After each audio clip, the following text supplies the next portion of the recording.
ಕ್ರಿಸ್ತ ಯೇಸುವಿನ ನಾಮದಲ್ಲಿ ನಿಮಗೆಲ್ಲರಿಗೂ ವಂದನೆ ತಿಳಿಸುವಂತನಾಗಿದ್ದೇನೆ. ಈ ಸಂದೇಶ ಕೇಳುವಂತ ನಿಮ್ಮನ್ನು ನಿಮ್ಮ ಕುಟುಂಬನ ದೇವರ ಅಧಿಕವಾಗಿ ಆಶೀರ್ವದಿಸಲಿ. ಮಾರ್ಕನ ಬರೆದ ಪುಸ್ತಕದಲ್ಲಿ 15ನೇ ಅಧ್ಯಾಯದಲ್ಲಿ 32ನೇ ವಚನ ಧ್ಯಾನ ಮಾಡುವಂತರಾಗಿರೋಣ. ಇಸ್ರೇಲ್ ಅರಸನಾದ ಈ ಕ್ರಿಸ್ತನು ಈಗ ಶಿಲುಬೆಯಿಂದ ಇಳಿದು ಬಂದರೆ ನಾವು ನೋಡಿ ನಂಬುವರು ಎಂದು ತಮ್ಮೊಳಗೆ ಆಶ್ಚರ್ಯದಿಂದ ಮಾತಾಡುತ್ತಿದ್ದರು. ಆತನ ಸಂಗಡ ಶಿಲುಬೆಗೆ ಹಾಕಲ್ಪಟ್ಟವರು ಸಹ ಆತನು ನಿಂದಿಸುತ್ತಿದ್ದರು.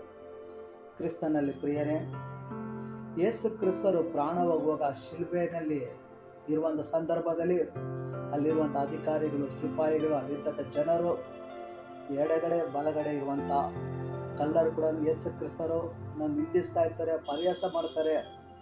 ನಾನಾ ರೀತಿಯಂಥ ಚುಚ್ಚುವಂಥ ಪದಗಳು ಯೇಸು ಕ್ರಿಸ್ತರನ್ನು ಮಾತನಾಡ್ತಾ ಇರ್ತಾರೆ.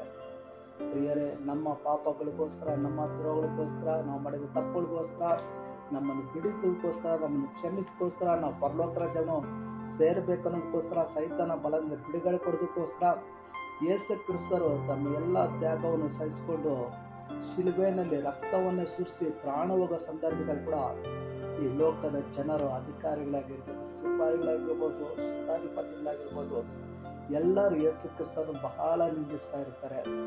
ಇದನ್ನೆಲ್ಲ ಯೇಸು ಸ್ವಾಮಿ ತಾಳ್ಮೆಯಿಂದ ಸಹಿಸಿಕೊಂಡವರಾಗಿದ್ದಾರೆ. ಈ ಥರ ಒಂದು ಗುಂಪು ಇರುವುದಾದರೆ ಮತ್ತೊಂದು ಗುಂಪು ಲೂಕನ ಬರೆದ ಪುಸ್ತಕದಲ್ಲಿ 23ನೇ ಅಧ್ಯಾಯದಲ್ಲಿ 27ನೇ ವಚನ, ಜನರು ಸ್ತ್ರೀಯರು ದೊಡ್ಡ ಗುಂಪಾಗಿ ಆತನ ಹಿಂದೆ ಬಂದರು. ಆ ಸ್ತ್ರೀಯರು ಎದೆ ಪಡ್ಕೊಳ್ಳುತ್ತಾ ಆತನ ವಿಷಯದಲ್ಲಿ ಗೋಳಾಡುತ್ತಾ ಇದ್ದರು. ಯೇಸು ಅವರ ಕಡೆಗೆ ತಿರುಗಿಕೊಂಡು, ಯೆರೂಸಲೇಮಿನ ಸ್ತ್ರೀಯರೇ, ನನಗೋಸ್ಕರ ಅಳಬೇಡಿರಿ, ನಿಮಗೋಸ್ಕರವೋ ನಿಮ್ಮ ಮಕ್ಕಳಿಗೋಸ್ಕರ ಅಳಿರಿ. ನಿಂದಿಸುವಂಥ ಒಂದು ಗುಂಪಿದ್ದರೆ ಅಳುವಂಥ ಯೆರೂಸಲೇಮಿನ ಸ್ತ್ರೀಯರು, ಮಗ್ದಲದ ಮರಿಯಳು, ಅನೇಕ ಸ್ತ್ರೀಯರು ಕಣ್ಣೀರು ಸುರಿಸಿ ವೇದನೆ ಪಡ್ತಾ ಎದೆ ಪಡ್ಕೊಳ್ತಾ ಇರ್ತಾರೆ.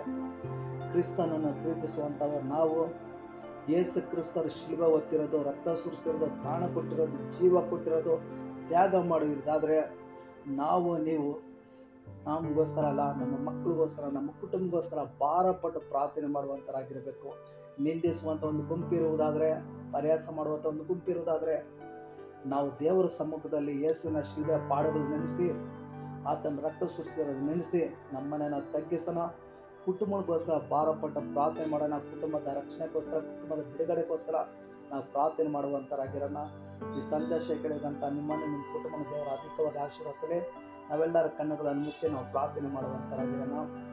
ಪರಲೋಕ ಬುಲೋಕವನ್ನು ಉಂಟು ಮಾಡಿದ ಸರ್ವಶಕ್ತಿಯುಳ್ಳ ನನ್ನ ಕರ್ತನೇ, ಆಶೀರ್ವದಿಸಲ್ಪಟ್ಟಂಥ ಈ ಒಳ್ಳೆಯ ಬೆಳಗಿನ ಸಮಯದಲ್ಲಿ ಯೇಸುವೆ, ನೀವು ಜೀವ ಹೋಗುವ ಸಮಯದಲ್ಲಿ ಸಿಪಾಯಿಗಳು, ಅಧಿಕಾರಿಗಳು, ಅಲ್ಲಿದ್ದ ಜನರು, ಇಬ್ಬರು ಕಳ್ಳರು ನಿಮ್ಮನ್ನು ಪರಿಹಾಸ ಮಾಡಿ ನಿಂದಿಸಿ ನಾನಾ ರೀತಿ ಪದಗಳನ್ನು ಮಾಡುವಾಗ ಯೆರೂಸಲೇಮಿನ ಸ್ತ್ರೀಯರು, ಮಗ್ದಲದ ಮರಿಯಳು, ಕರ್ತನ ಅನೇಕ ಸ್ತ್ರೀಯರು ಎದೆ ಪಡ್ಕೊಳ್ಳುತ್ತಾ ಕಣ್ಣೀರಿಂದ ವೇದನೆ ಪಡುತ್ತಾ ಇರುವಾಗ, ಯೆರೂಸಲೇಮಿನ ಸ್ತ್ರೀಯರೇ, ನನಗೋಸ್ಕರ ಅಲೆಬೇಡಿರಿ, ನಿಮಗೋಸ್ಕರ, ನಿಮ್ಮ ಮಕ್ಕಳಿಗೋಸ್ಕರ ಕಣ್ಣೀರು ಸುರಿಸಿರಿ ಅಂತ ಸ್ವತಃ ನಿಮ್ಮ ಬಾಯಿಂದ ಮಾತನಾಡಿದ್ದೀರಾ.